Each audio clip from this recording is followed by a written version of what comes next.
you check the reading, it's long. But we're only going to get about halfway through it today. From Mark, in the 5th chapter. When Jesus had again crossed over by boat to the other side of the lake, a large crowd gathered around him while he was still there. One of the synagogue rulers named Jairus came there. Seeing Jesus, he fell at his feet. "My little daughter is dying. Please come put your hands on her, so she will be healed and live." So Jesus went with him, but a large crowd followed him, pressed around him. And a woman was there who had been subject to bleeding for 12 years. She had suffered much under the care of the doctors, had spent all she had, but kept getting worse. When she heard about Jesus, she came up behind him in the crowd and touched his cloak, because she felt, if I just touch his cloak, I will be healed. Her bleeding stopped, and she felt in her body that she was freed from her suffering. And Jesus realized what power had gone out from him, and he turned around in the crowd and said, "Who touched my clothes?" And the disciples said, "All these people, who can tell?" But again he said, "Who touched me?" And Jesus kept looking around, and the woman, knowing what had happened to her, came and fell at his feet and told him the truth. "Daughter, your faith has healed you. Go in peace and be freed from your suffering." And while Jesus was speaking, some men from the house of Jairus, the synagogue ruler, came and said, "Your daughter is dead. Bother the teacher no more." But Jesus said, "Don't be afraid. Just believe."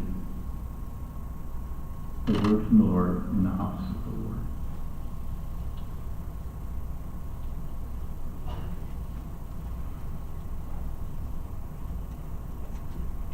I get to edit what you hear, see. I didn't want to read anymore. I forgot to mention that Judy asks that if you're working in the food pantry in July, if you'll check the schedule, she's not going to be here to revise it, or if you're not going to be here, find somebody who you can trade with or something. So if you're working in the food pantry, check July schedule. The song of Jonathan, of Jonathan's bow. Saul had tried to kill David for some time. He took his whole army out after David. He did everything he possibly could to find David and kill him. At one point, David, in order to convince Saul that he was not his mortal enemy, went and planted his spear beside Saul's ear while he slept, letting Saul know that if he had chosen to, he could have killed him at that spot. But it did not lessen Saul's anger or his hatred for David. For David had been anointed king and was taking over. There was no stopping that. But there was an all-out battle, and Saul was killed. And his son Jonathan, who was David's best friend, was also killed. And this is an ode, a funeral hymn to the death of Jonathan, the death of a friendship, the death of a king who had lost his way.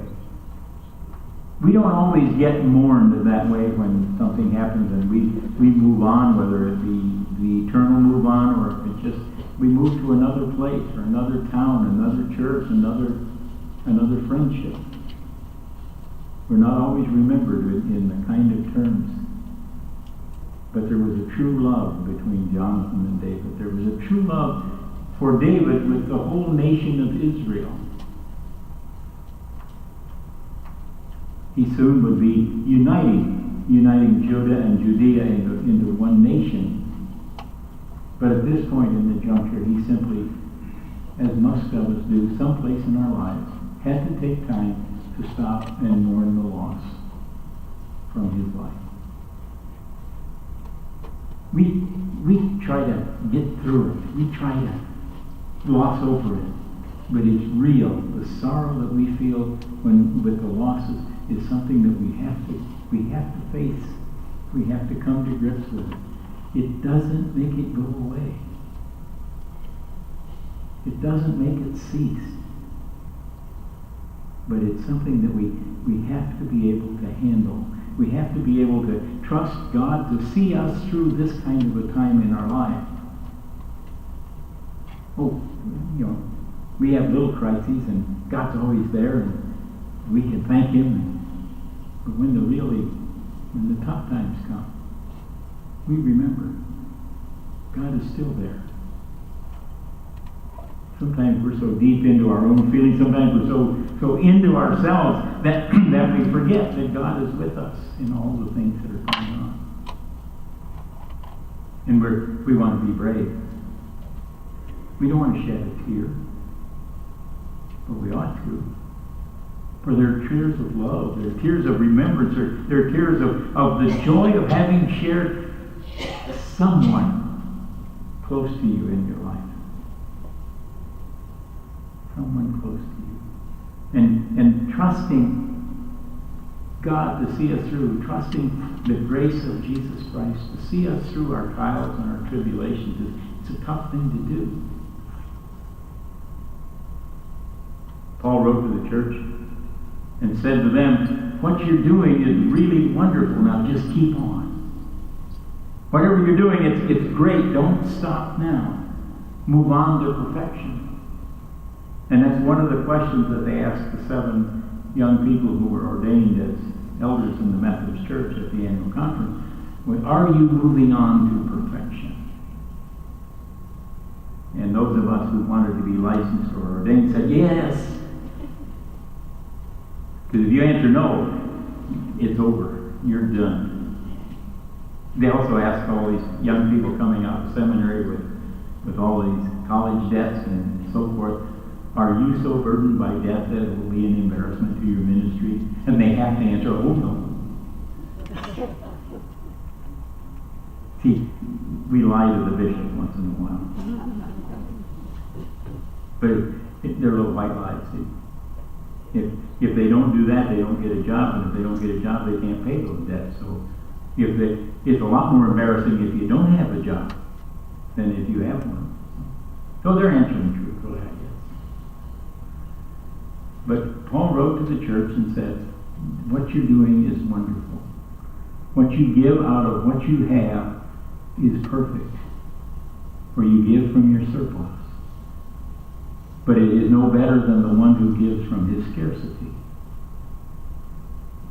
God blesses our hearts when we give our hearts to God. How we demonstrate that is our business. It's up to us to be in a relationship with God to the point where we can trust what we do as being right. If you ask me how much is enough, I don't know. Only tell me what you can do, or what you think you can do, or what your heart tells you you can do. We should have the faith to be able to reach into our hearts much deeper than we reach into our pockets. Last year when I went to the study put on by Thomas Bandy about the new demographics as a way to identify keys to church growth, the one thing that Thomas Bandy never quit emphasizing in 2.5 days of workshop was the church must have a heartburst for mission if it intends to live and thrive. I see you guys as having a heartburst for mission. I see you as touching every life that comes to the food pantry, everybody who comes to me for help, everybody who comes to an AA meeting, everybody who comes to an Alateen meeting, every kid who comes to Cub Scout. You want me to keep going on? You're busy. Some of you didn't know it, but you're really busy. And Paul would write to you and say, what you're doing is wonderful, keep on. But if you can do more, you ought to. If you can do more, you're not doing enough. Find that heartburst, find that love for mission that turns you on and be a part of it. If it's Operation Christmas Child, do it. If it's Christmas boxes that we do the dinners for, that's fine. If it's the food pantry, I don't know what it is that triggers your heart to draw closer. To be like the woman who sought Jesus in a tremendous crowd and thought, if I can only touch the fringe on the hem of his gown. That's all I need to do.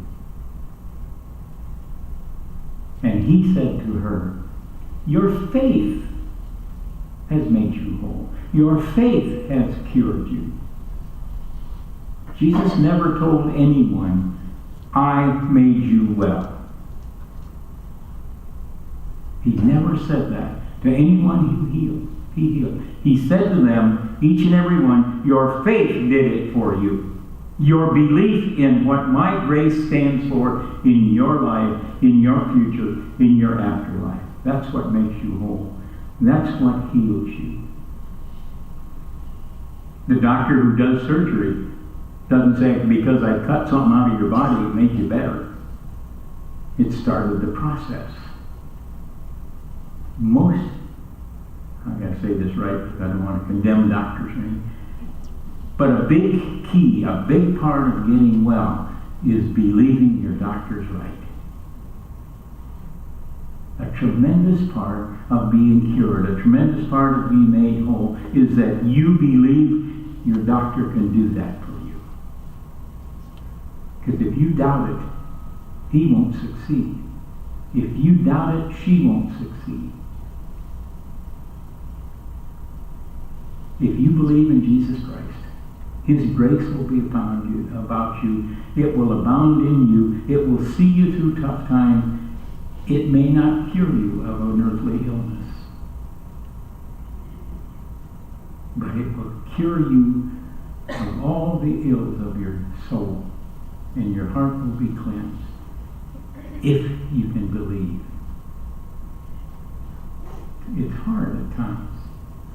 When things go wrong and things that shouldn't happen in our lives do happen, our faith gets really tested. And the wonder is, the fantastic, marvelous thing is that God never loses faith in us, even though we may lose faith in him for a while. Paul wrote to the church and said, what you're doing is wonderful. Keep on and make it better.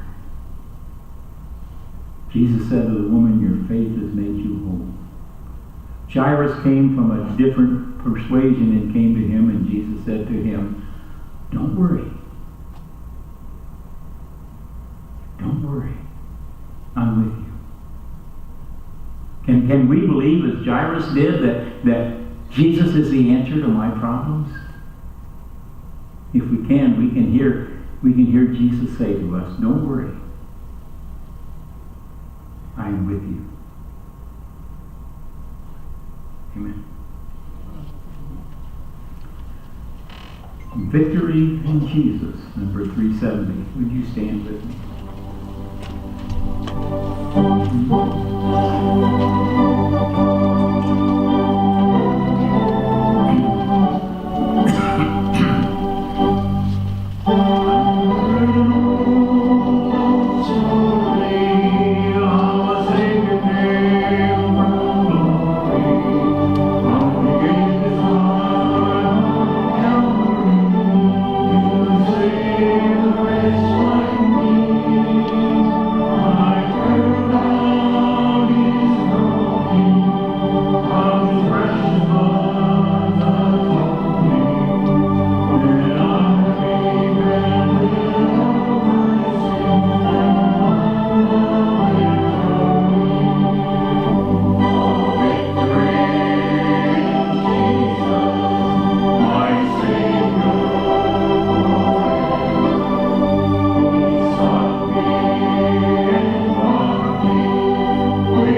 to come back and give you a detailed report from the annual conference. The one thing that I remember is that on Saturday morning I was reappointed to Mohave Valley for the next year.